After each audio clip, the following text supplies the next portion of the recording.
Fulbe TV albarka Fulbe TV albarka e Fulbe TV albarka yimɓe ɓe andanno ko hoko tabital Pullagu yahata e kala ko neɗɗo woni yo wonire Allah te ganden fof no wawo ha heede barke ala baaɗo barke Africa albarka modon Fulbe TV on jetama on juram heɓe darani leñol Pullagu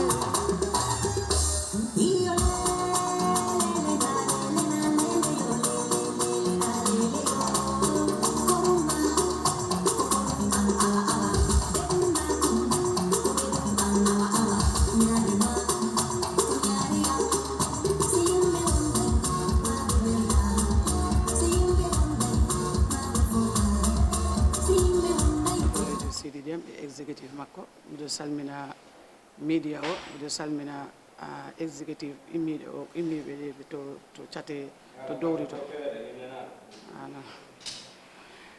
miɗo salmina kala garɗo ɗo ɗum nani kam weltare pour mi haala he o press conference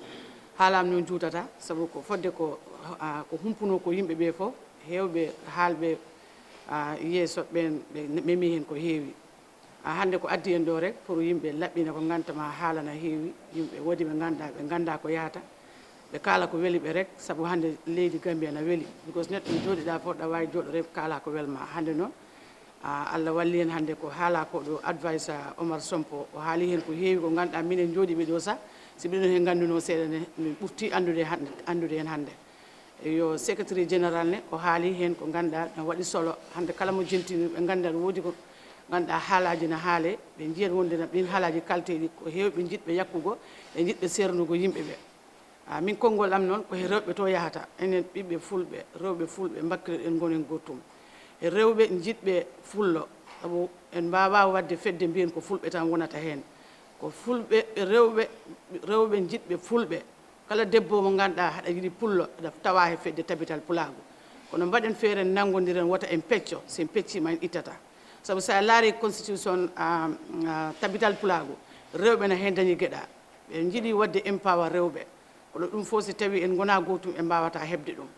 gaccen pecce ɗe te enen rewɓe noon sen goni gotum rek worɓe ɓe kala koɓe caali en ittat ɓe e mum so mbiɗo sasa rewɓe Gambia foof ɓiɓɓe fulɓe e jiɗɓe fulɓe yo en nanggodir nanguen tabital Pullagu mo Gambia tabital Pullagu mo Gambia ko on woni tabital Pullagu dariɗo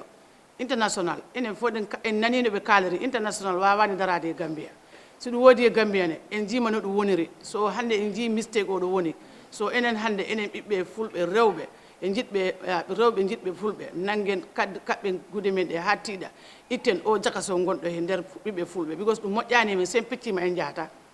saabu hande enen sen daari hande rewɓe ɓe he activité ji kewɗi kono hande fedde nde ne wawno waɗa men empower gila he demal ha he neygol dammi ha he walgo business ɗum fof hande fedde nde ne wawi daranade rewɓe kono sen gonani gotum ɗum ɗum wonnan caɗele men so min ko ɗum woni haala hen pour mi haalɗo rewɓe fulɓe Gambia hande laaɓi minay somi laɓɓinani ko haala ko ɗo hande ɗum andaga fof andal ko kewi kono ha hande wongol gotum ɗum heɗen foti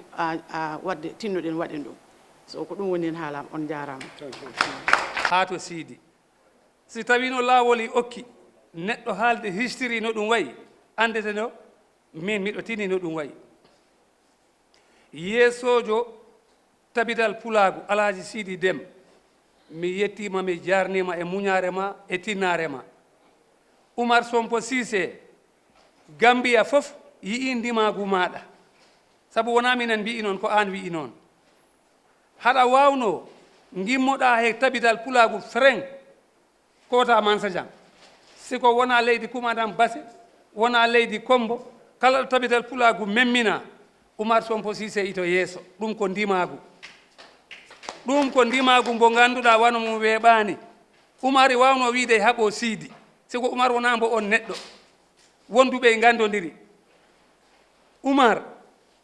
gila ñande Yaya ari URD leyɗe ɗe jeeɗiɗi hakkude joolaɓe e fulɓe leydi wo leydi ƴefti ngaari watte juuɗe Oumar Yaya okka Yaya wi'i on mbaɗi ko poɗɗon wat siko minne mi wawa ya leydi e leydi onon moy yu'ardi kawre laare neɗɗo gooto nangon jungo mo gokkon kam on jamanu yu'ardi fof hawri nangi jungo Oumar Cissé okki tabital Pullagu ngal yu'ardi kam woni yeesojo e si ɗon yawti kala gardiɗo leydi chef gonɗo ɗo rappel muɗum miɗo sikki ɗum sakkitto sabu minen jiɗi andodir min gandonirani anani siko kala gardiɗo leydi chef gimmiɗo to muɗum ari ɗo min Alaji Koli Ba mi yettima mi jarnima yo Allah waɗanma jam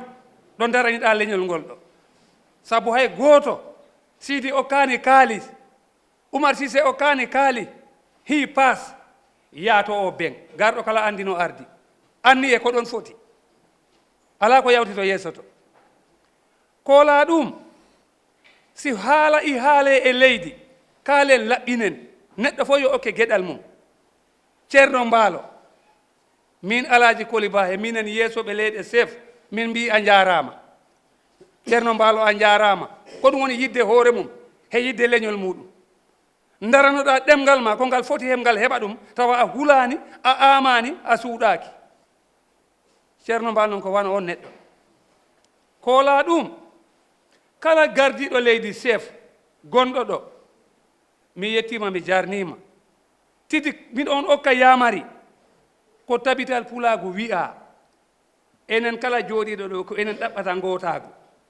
biyeteɗo to ɓaawo ko enen gondi he on gootagu hoko addi on gootagu gila ñande ɓiɓɓe Gambia fof kawri French Hotel mbaɗi Sidi Dem select koyna to kaaton anda ko Sidi Dem woni yeesojo tabital Pullagu ngal Gambia gila ɗum yawti Sidi Dem ƴefti motoji he ɓiɓɓe Gambia waɗi rawun gila kaaton ha koyna ce'el ce'i ce'e fulɓe kala comité gonɗo ɗo e noon andiri hollude yimɓe ɓe tabital Pullagu ɗo a Jaawo Kunda taka koyna Sidi Dem waɗi ɗum fof histiri gila e kañum ha e Oumar mi wawa toon junno siko miɗo andi anani yeesojo tabital Pullagu gonɗo e nder leydi Gambia ko enen goni lampu o ko enen goni wonkiki ko enen goni jorango mbo ɗum weli han ko noon mbo ɗum metti han ko noon sabu a nata e saare haɗa arani haaju mbiya ko a lundotoɗo jarga ono mbalirta e nden saare kala leydi ɗo garɗa tabital Pullagu ngal Gambia mbo fulɓe Gambia mon jona gardini e ndin leydi tabital Pullagu ngal Gambia si aɗa faala hunde ko on he on tuggata ko on yeccitto to ɓaawo woni waɗi ɓe rendi wadda heɓe haaju o wurnude tabital Pullagu ngal Gambia koko ɓooymi haal enen fof ko en fulɓe wootuɓe sa heɓi durande nayi a aynoyi woote feccima nge majji sa ɗaɓitinge ha a yiitinge mi lamdima kala ɓiɗɗo pullo gonɗo ɗo hoto naftange wona to wuro to naftatange ho wona mi sikki ko ton naftange hombo feeri feccinge e majji ɗaɓitange jiitange mbiya wuro ngo yo tawtoyge to nge woni to ɗum mi wona miɗo ñaagi kala yeesojo tabital Pullagu enen ko enen ɗaɓɓata gootagu ko gootagu jooɗoɗen ɗo gonɗen ɗo he dow jimande Sidi Dem ko ɗum bo jangini en ko ɗum bo tindini en kala tamɗo foom ko a jeeyowo foom mi wiyanima Sarankulle mi wiyanima Joola mi wiyanima ceɗɗo kala ɓiɗɗo pullo Gambia heɗen gudditi damal ngal kala garɗo okku ɗum foom yo soot enen ko ɗum mbiɗen ardiɓe leyɗe sefuji Gambia hay goto en katta foom mbo ɗum humpiyan yo yaa e gardiɗo leydi chef lamdo ɗum min noon miɗo faala foom ha nana ko mbo witama mate wona yimɓe enen ɗaɓɓeten ko wonduɓe Sidi Dem ɗaɓɓata gootagu mate Sidi Dem ɗo woni ɗo ko gui'e goni toon mate toon tawtetake ko ɗon wuuri ko ɗon adi ko ɗon woni folo hoɗon tawtetake gootagu o gonen hunde wotere ko yo Sidi Dem lel kayti mum goɗɗo yo lel kayti mum jiyon kawroyon to soyde nde huɗo fuɗata gono yon toon perduɓe aɗa nana miɗo ñaagui ko jogimi ɗo ko kalanmi heewi sabu miɗa andi tabital Pullagu ko wona an min leydi wulli wes mi feera wi yo mi waɗe ko yimɓe leydi ɓe gila gokkitirmi pala e am politique min kawriti saare ŋaaɓa leydi amen fulɓe leydi am fof wuli wes ɓe mbimi ko an a leliɗa si wan ƴeftata ɗo gila oñan comme ni woni yeeso tabital pulago ngal Gambia siko noon andi hunu kone fustat woɓɓe kaala ɓe mbi he misal Oumar Sisa si noddi yu ardi hay goto dankotako ɗum ɗumi haale to ɓaawo siko laaɓat ho Oumar noddi a yimɓe dankotako ɗum laaɓat miɗo on ñaagi kala gonɗo leydi chef yeeso Gambia welno yimɓe ɓe pija njala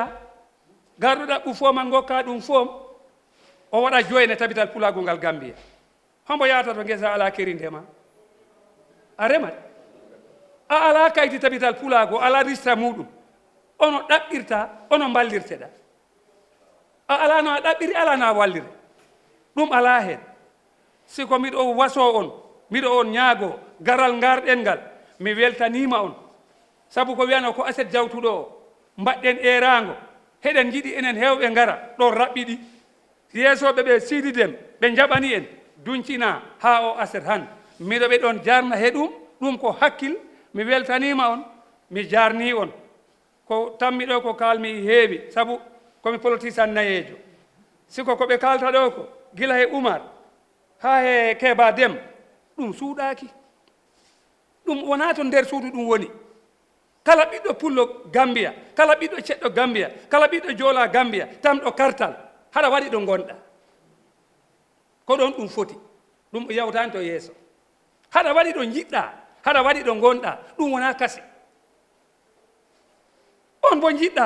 o mo gonanɗa o fin jala ɗaɓɓana on yimɓe ta en giwiɗo gonɗen ɗo waɗa nana ƴefta ɓen yimɓe naɓaɓe to jiɗɗaɓe nabto siko si ɗon yawti min kartalam min andi mi naati to suudu min andi homo botananmi mate Mamadou Dem tinat ɗum simi haalana Mamadou Dem tinat ɗo e juuti ɗo e foti yakkude haaju ko yimɓe jahata min ko ɗum gandunomi hen ko ponmi on hollu ko jogimi ko kalmi e heewi siko kala yeesojo leydi chef leydi Gambia gila Kombo haato mi yetti on mi jarni on mi weltanima on buuñambo gokkuɗon kam mi weltanima on ɗum noon jokken ligge payen to yeeso ngesa mba ko ngesa men suudu ndu ko suudu men tiniron noon wodi a neɗɗo goto wima ɗeñƴina ko han ɗeñƴinta yimɓe atanana kayitiɗi no mbiɗen ni enen heɗen gudditi opun Gambia kala yeesojo leydi chef i uditi damal mum kala ɓiɗɗo pullo Gambia sohluɗo kaydi yo ara juuɗe ma sooda leydi ɗo gonɗa kala yo jomum ar sooda ma ha jomum ara wiye a okketake on tuma keɓa ko kalɗa on tuma keɓa ko kalɗa siko ɗum ala hen ɗum ko wiite ko hayɗo jooɗiɗen ɗo politique iɗo hayɗo politique iɗo ɗum hay goto wawa ɗum salo siko kala ɗo gonɗa ko ɗon gonɗa neɗɗo naftama to ala ɗum noon mi yetti kafu o mi jarni on